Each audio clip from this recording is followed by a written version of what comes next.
All right, take us to Friday night then, Joey. We talked about how big that game is. And what do you want to look at here as far as Port Adelaide is concerned? Yeah, massive game, Hutto. So I'm going to put it fairly and squarely on the Holy Trinity, the gun midfield for Port Adelaide, the much-hyped midfield that have been great at times this year and been inconsistent at other times. And I think, no doubt, they would want to redeem themselves against Carlton, because if you go back to round 12, when these teams played at the Adelaide Oval, Port Adelaide were 8-3. They were flying at that time of the year. It was a close game at three-quarter time, and the Carlton midfield embarrassed them in that fourth quarter. Kicked 7-1 from stoppage, and I think it showed a bit of a chink in the Port Adelaide armour, that they don't necessarily want to run as hard defensively as they do offensively.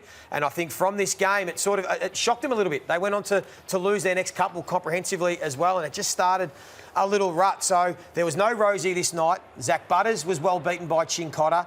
Horn Francis got exposed a couple of times in the fourth quarter to Paddy Cripps, who was rampant in this game. So I think when you're a proud midfield group and you've got some real grit about you, which I think this Port Adelaide group do, you want vengeance. You want to redeem yourself and go, right, we're going to make our mark, because they play well at the Marvel Stadium, Port Adelaide. They've won 10 of their last 11, and they're going into this game. The only team they lost to that was Carlton last year. Yeah, that's right. But Carlton are a bit banged up. They've got some sore boys. No Tom De Koning, who was terrific on this night. They're coming off a 5-day break.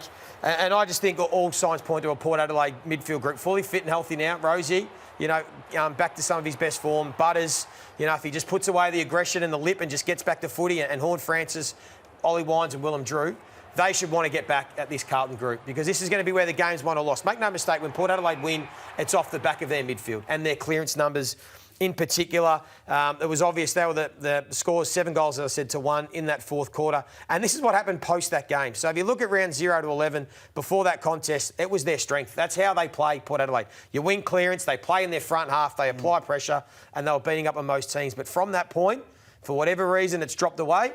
And if they want to get back to being this team, because they've got to win a game away from home, I reckon, Hutto. They've got a tough run. It's a tough draw. If they make it, they'll deserve it, I think, won't they? Kingy thinks they're a chance this week, Port Adelaide. That they might be a big chance to win this game. So I'm putting on their superstar midfield to get it done.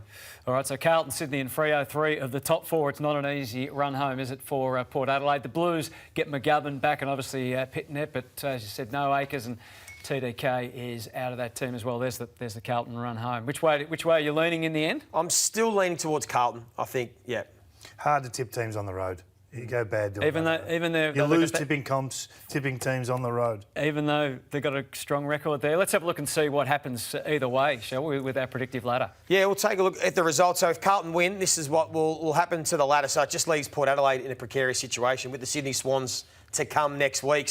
And that's presuming all other results go as predicted. It doesn't, like, if the Dogs get up, they're already putting even more pressure on. Yeah, that's right. There can be a couple of upsets, and they could be outside the 8, depending on percentage. But if they do happen to win Port Adelaide and they can find a way to get over Carlton, this is what it looks like. All of a sudden, the Blues are right back into the pack. No. Look away now, Carlton. Yeah, it's amazing what it can do for a team that's been sitting pretty in the top 4. Could be a recession in Lygon Street next week.